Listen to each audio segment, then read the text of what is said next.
Students, reach for the top एक 9th class का lesson है इंग्लिश का, जिसमें 2 भाग हैं।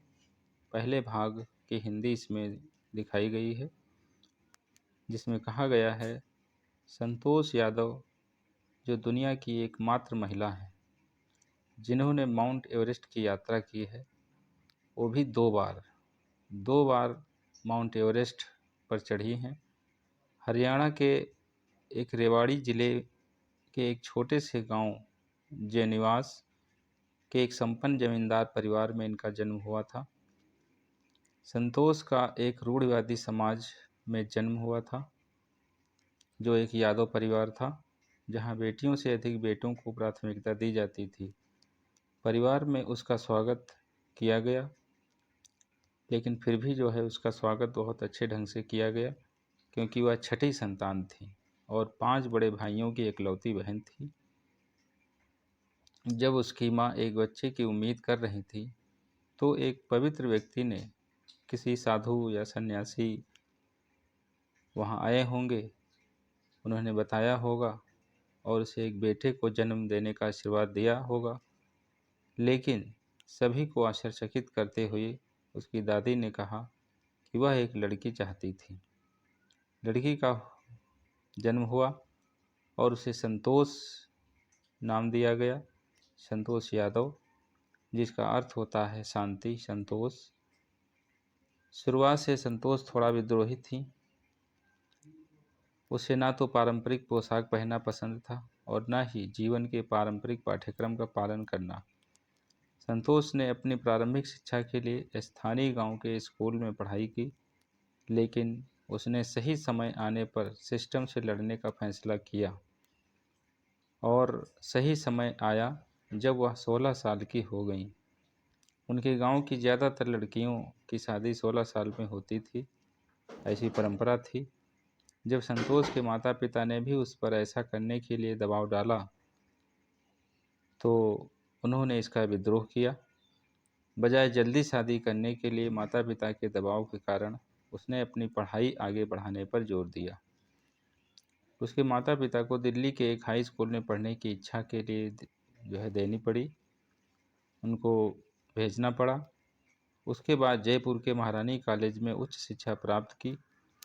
जयपुर में वह कस्तूरबा छात्रावास में रहती थी और अपने कमरे से अरावली पहाड़ियों को देखा करती थी। वहाँ से अच्छी तरह से पहाड़ियों को देख सकती थी, अरावली पहाड़ियों को।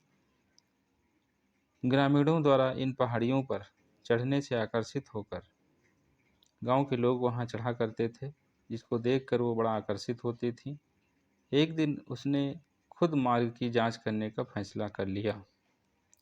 एक जाने का निश्चय किया। वहाँ वह कुछ पर्वतारोहियों से मिली जो पर्वत पर चढ़ने के लिए आए थे, जिन्होंने उन्हें उनसे जुड़ने की अनुमति दी और उन्हें पर्वतारोहण के लिए प्रोत्साहित भी किया। जो पर्वतारोही थे, उन्होंने बड़ा प्रोत्साहन दिया। उसके बाद इस दृढ़ निश्चयी लड़की की कोई तलाश नहीं थी। अपनी कॉलेज की डिग्री पूरी करने से पहले संतोष यादव ने उत्तर काशी के नेहरू इंस्टीट्यूट ऑफ माउंटेनियरिंग में दाखिला लिया। ऐसी एक संस्था है जहां पर माउंट पर चढ़ने के लिए वहां सिखाया जाता है। जैसे ही उसने अपना आखिरी सेमेस्टर जयपुर में पूरा किया, उसे सीधे संस्थान जाना पड़ा और उसके पास घर जाने का समय नहीं था।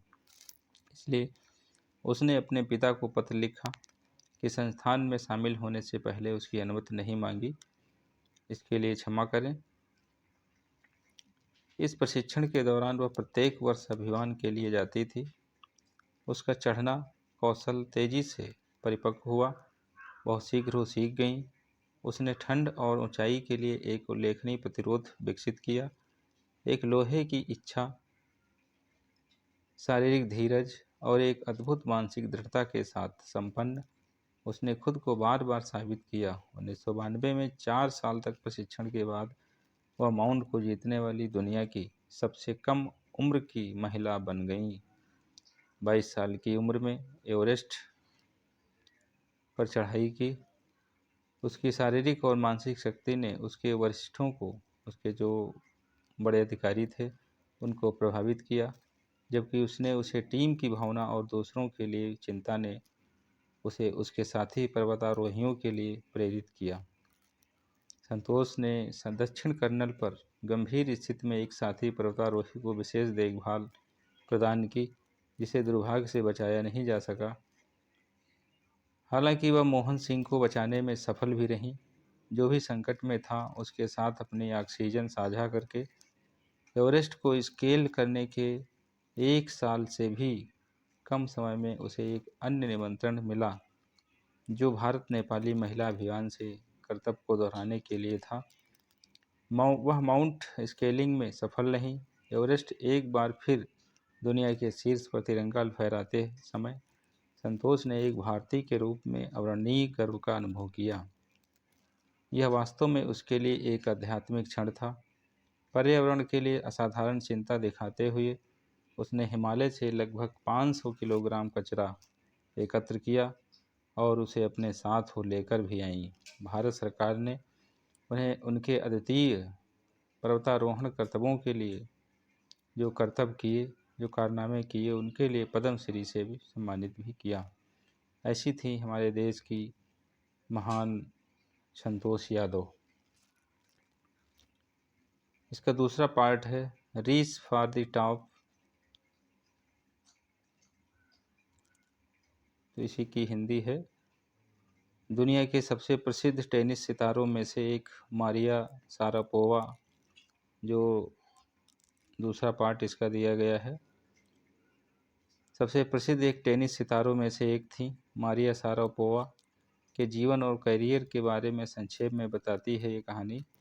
उसकी तैयार मुस्कान, निरशस्त्रीकरण के तरीके और ग्लैमरस पोशाक के पीछे कड़ी मेहनत और त्याग है, जो मारिया शारापोवा को 22 अगस्त 2005 को महिला टेनिस में विश्व का नंबर 1 स्थान हासिल करने में सक्षम बनाता है।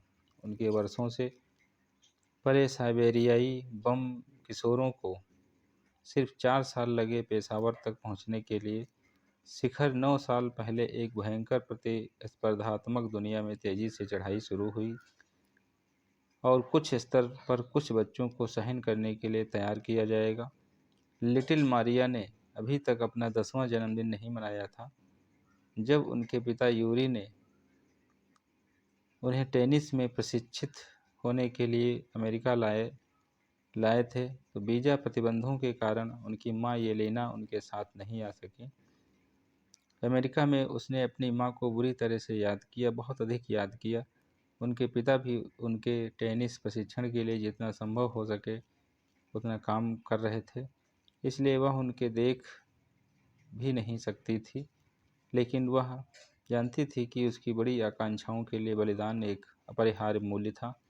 माँ से अलग होने की पीड़ा के अलावा बच्चे को अपने असंगत साथी प्रशिक्षुओं से भी प्रताड़ना मिली, जो उसके कुछ असंगत साथी थे जो उम्र में बड़े थे। प्रशिक्षण अकादमी में मारिया रात 8 बजे बिस्तर पर चली जाती थी, क्योंकि वह बहुत छोटी थी इसलिए जल्दी सो जाती थी।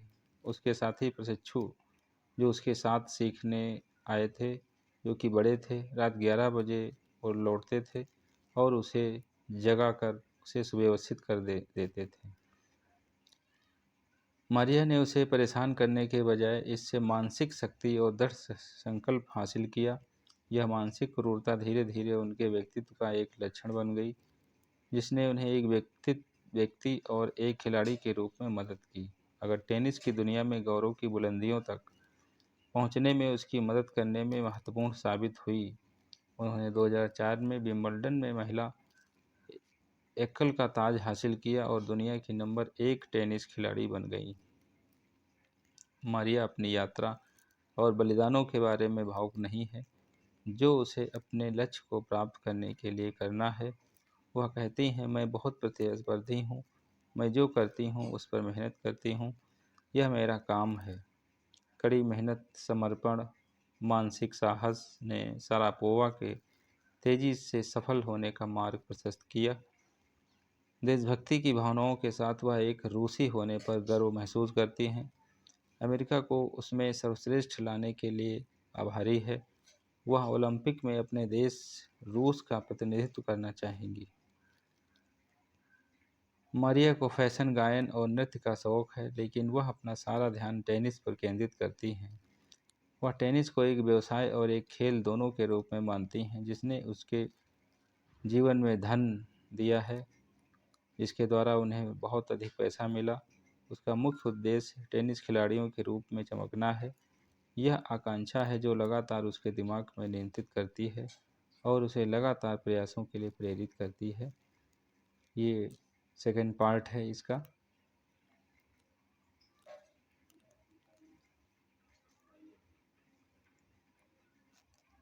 दोनों पार्ट इसमें शामिल हैं, दोनों की समरी इसमें बताई गई है। Reach for the top summary second,